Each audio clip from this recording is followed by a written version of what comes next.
Hello and welcome back to another Test and Tune video. This video is on my new Wi-Fi extender.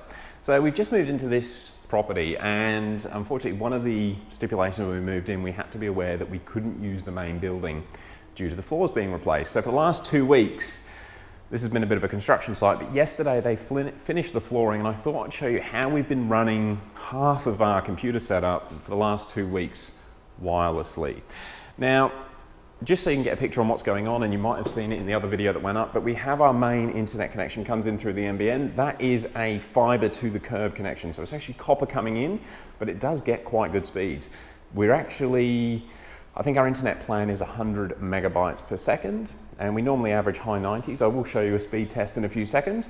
I've just looped it round because this is all the temporary setup to keep it off the floor so the guys can do the work. But it comes into a DD-WRT router. Now I've been using that for 6 years. It works. I'm not messing with it. The Wi-Fi is actually turned off, but I'm using the TP-Link AC1200 router here for the main 2.5 and 5G network. Now that works great in the house, but as soon as we went outside, the Wi-Fi quality falls through the floor. Out the front here, I'll just show you quickly. As soon as we get just past the end of that car there, Wi-Fi's gone. It's really, really bizarre. Out the back with the router where it is, we have our back shed, which is our temporary office at the moment. That's about 20, 25 meters away. And outside the shed's fine, but inside the shed, Wi-Fi is very sketchy. My iPhone 8 would get Wi-Fi, and I get download speeds of around 50 to 60 megasecond. But my brother's iPhone XS, he can't get Wi-Fi in the shed. It's a bit of a weird one. So that's what we've ended up doing with the TP-Link range extender. Now, to be honest, I actually bought this range extender initially before the flooring started to get Wi-Fi in the shed next door. Now, for some reason, the way this house blocks Wi-Fi, the shed next door is literally 2 meters that way, but you cannot get Wi-Fi in that shed. So I ended up using power line adapters for that solution and repurposed the range extender up in the shed. Now, before we go up to the shed, and I'll show you where I positioned the range extender, I'm just going to do a quick speed test right here. So I'll just get my iPhone 8 out. Speed test is still open. Actually, I tested this just before, but I will do one live on camera now. So these are the speeds we're getting right next to the internet connection. We get 10 millisecond ping and download speeds mid 90s is fair to say. Now I'm connected to the 5G network on the AC1200 router. 94 down and 30 up. 30 up is our connections limit, but we're not quite hitting the 100 that we're paying for, but no, that's as close as makes no difference, so I'm pretty happy with that. So that's what we get down in the house. Now I'm going to go up and show you what we get up in the shed. So walk with me now, if I hopefully don't fall over. Running on camera, never thought I'd do that. Now please forgive the mess because we're not moved in. It's been a crazy 3 weeks, and not being able to put things where we want to put them makes it more difficult. So this is where I have the TP-Link range extender, and it's just been brilliant. Now as you can see, I've got an Ethernet cable coming out of that which goes up over the roof down to where we have our temporary little setup here. Now that is our main switch, which is running a few security cameras, the printer. That's actually our 3CX phone system, and yesterday our camera system actually died. But normally there's at least 3 or 4 machines that are consistently using the internet, and that's how everything works in this lovely temporary setup. And a consistent connection is something that's very important, especially considering all of the business phone calls are going through it. And that thing has just been rock solid. Now I'm going to do a quick, you know what, I'm going to be cheeky. I'm going to unplug it. So got the TP-Link turned off, and now we're connected directly to the Wi-Fi router down in the house. Now something I just want to touch on, my iPhone 8 seems to work okay, but my brother's iPhone XS just would never get good signal up here. But I'll show you the speed difference when we're connected directly to the house. We still get a 10 millisecond ping, which is quite good, and the internet speeds are around the 70 to 80, or sometimes 60. One thing I did note, it was just very inconsistent, and not the sort of thing you would comfortably run. Yeah, see, we've come up to 80, Ended up at 87, but it didn't hold that all the way through.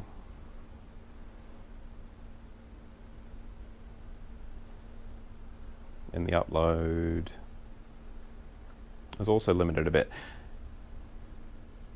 but not too bad. But what that did mean, because I could sort of get Wi-Fi up here sometimes, running a range extender in a fixed position was perfect. I'm going to plug this back in, which I'll put the camera down for, let it boot back up, and I will show you what happens when it's plugged in.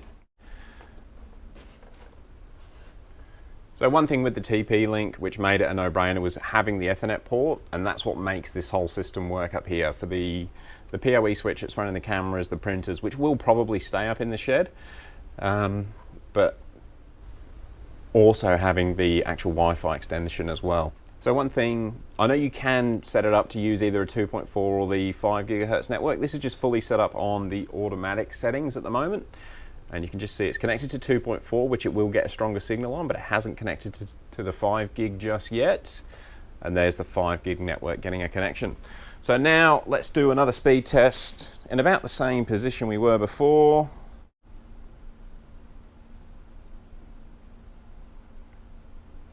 So the ping was a little bit slower at 13 milliseconds, and I guess that's going because it's going through a different device.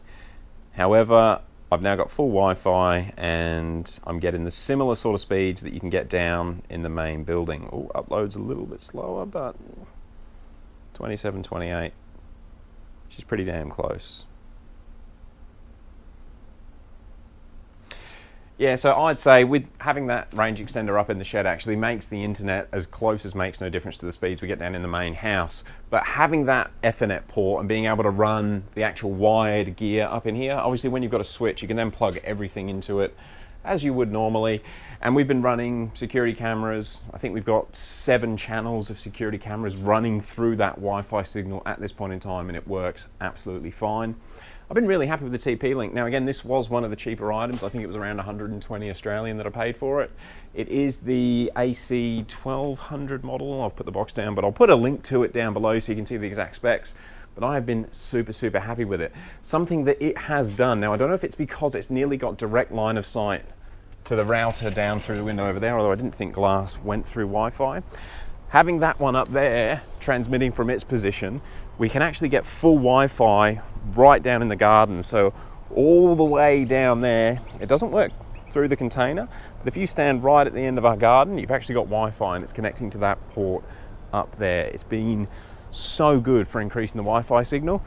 Now, like I said, I originally purchased that to get Wi-Fi in the front shed, but for some reason, we cannot get the Wi-Fi to transmit through that side of the house into the small shed. Did that with the power line adapter, and I'll put a video to the power line below. Both of these TP-Link devices that I purchased here were the cheaper of the range, and I've been super, super impressed with them. Yeah, we've been running off this setup for just over 2 weeks now, and like I said before, the business's phone system operates through that. The cam, it's ringing right now. The cameras do, and it's just been solid. Couldn't have asked for a better system, and it was so cheap. Anyway guys, if you've got any questions about the TP-Link range extenders, hit us up below. Something to keep in mind with them, if you don't have Wi-Fi, they won't create Wi-Fi where there is none. But even if you can have a 2.5 gigahertz signal, you can turn that and actually use it as an extender. But just make sure you've got Wi-Fi where you're going to be positioning the range extender before you do it. Anyway, look, thank you for watching another test and tune video. Any questions, hit us up below, and we'll catch you on the next one.